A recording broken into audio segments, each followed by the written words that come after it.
In this video, I will teach you the third lesson in General Mathematics under the Strengthened Senior High School Curriculum, which is all about commission and piecework.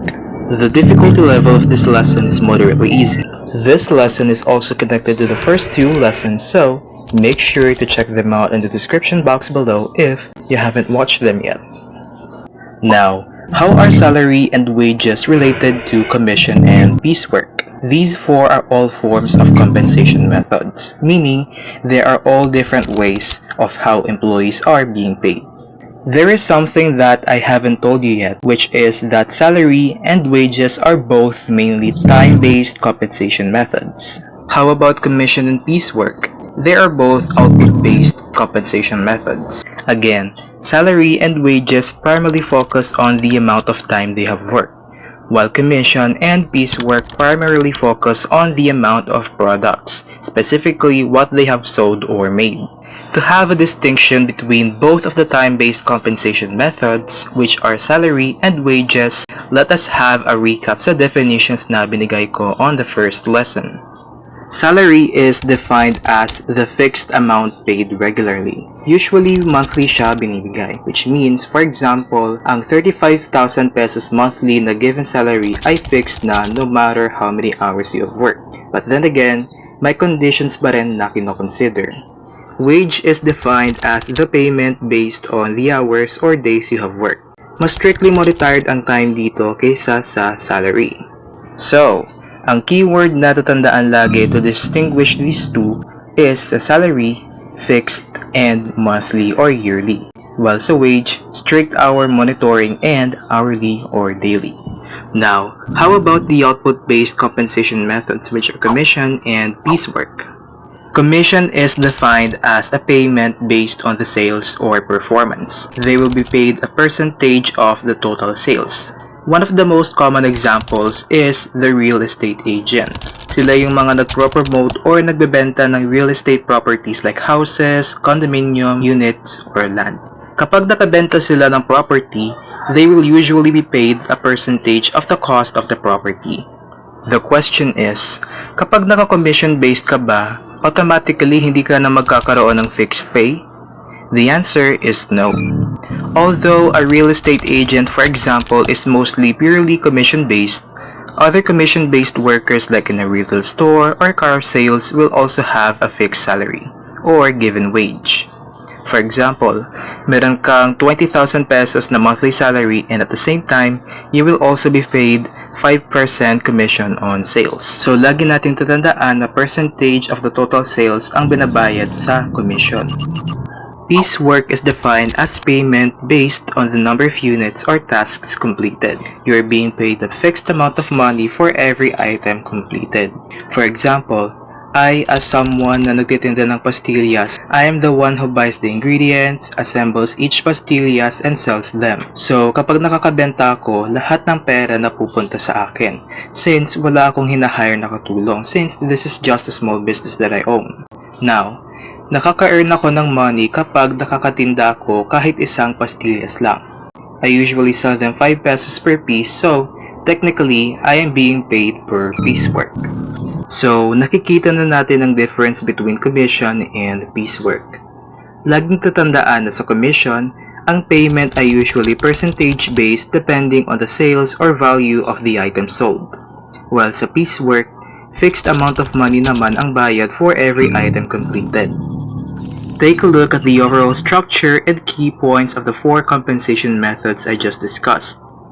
Mamaya, we will have example problems to solve, but for now, let us have a short quiz to see if you really understand the concepts. In each question, the answers will be immediately revealed 3 seconds after I read the question.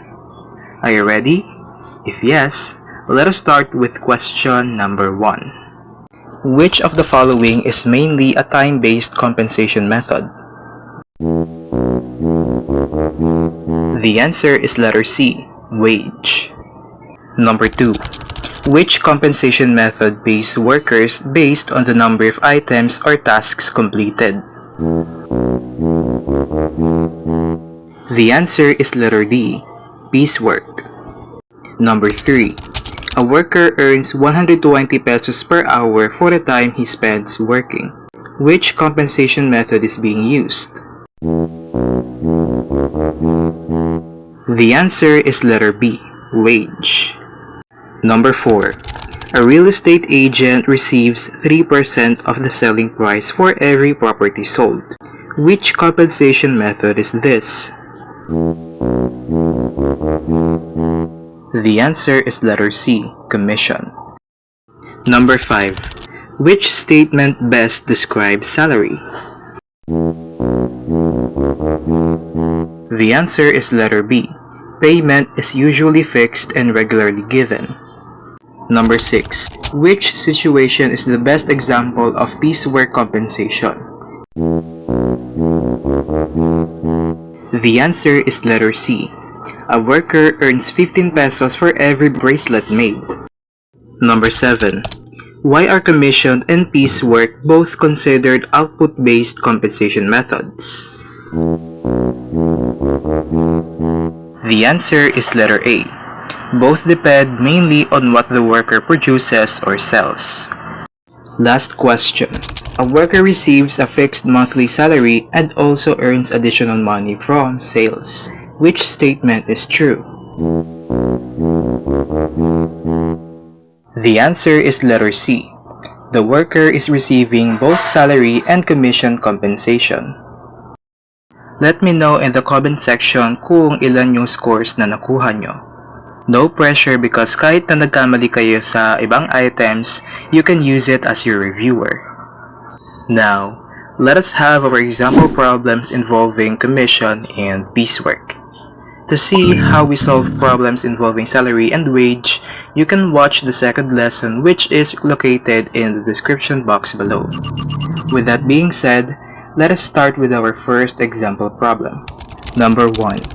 Felix is a real estate agent and he is being paid 3% commission for every property he sells. This May, he successfully sold the property worth 75 million pesos. How much commission will he receive? This problem is an example of being paid with pure commission compensation method, meaning makaka-earn lang siya ng money merely through a percentage of sales. Now, how do we calculate his commission? It's actually easy because if we analyze the problem, he is being paid 3% of 75 million pesos. If we go back sa lesson ng grade 7, ang keyword na of, it mostly means multiplication. So, we just multiply 3% by 75 million. 3% is 3 over 100 which is 3 hundredths or 0.03. 0.03 times 75 million is 2,250,000 pesos, which means his commission is 2,250,000 pesos. That is why I came up with this formula. C is equal to RS. C stands for total commission, R stands for commission rate, and S stands for total sales. The total sales was 75 million and his commission rate is 3%. Multiplying these together will give us the total commission of 2,250,000 pesos. Number 2. Kiho works as a sales associate in a gadget store. He receives a fixed monthly salary of 18,000 pesos plus a 4% commission on his total sales.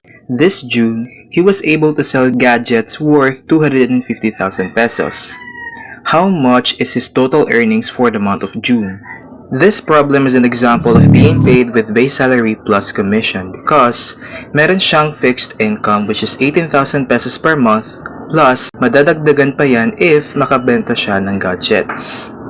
To solve for his total income, let us solve for his commission for the month.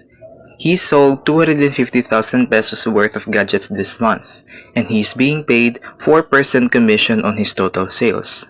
So, ang 4% ng 250,000 pesos ay makakapunta sa kanya. 4% times 250,000 pesos is 10,000 pesos, which means his commission is 10,000 pesos. But it doesn't stop here because he also has a base salary of 18,000 pesos. what we're gonna do is i-add lang natin ang base salary niya na 18,000 pesos with 10,000 pesos of his commission. So, his total earnings for the month of June is 28,000 pesos. Number 3. Sakura works as a sales clerk in a clothing store. She earns 95 pesos per hour plus a 3% commission on her total sales. This week, she worked for 40 hours and sold clothes worth 60,000 pesos. How much is her total earnings for the week? This is an example of wage-based plus commission compensation method because meron siyang wage of 95 pesos per hour plus 3% commission on her sales. To solve for her total earnings this week, let us solve for her weekly wage first. It is stated in the problem that she worked 40 hours this week. So, all we need to do is we multiply 40 hours by her hourly rate of 95 pesos per hour. The answer is 3,800 pesos. I-set aside lang muna natin yan, and now, let's compute for her commission this week. She sold clothes worth 60,000 pesos this week and her commission rate is 3%. So, let us use the formula C is equal to SR. 3% times 60,000 pesos is 1,800 pesos, which means her total commission is 1,800 pesos. Now, let's compute her total earnings this week. All we need to do is to add her weekly wage of 3,800 pesos to her commission of 1,800 pesos. 3,800 plus 1,800 is 5,600. So, the answer to the problem is 5,600 pesos. In the next video, I will continue on another example problems which are now involving piecework. After that, we will continue with the next lesson which will be all about percentage increase and decrease, so stay tuned for that. Thank you so much for watching. I hope that you learned a lot in this video. You can check the playlist about general mathematics under the Strengthened Senior High School, and for more videos like this, subscribe to this channel and click on the bell so you will be informed about when will I post new tutorial videos.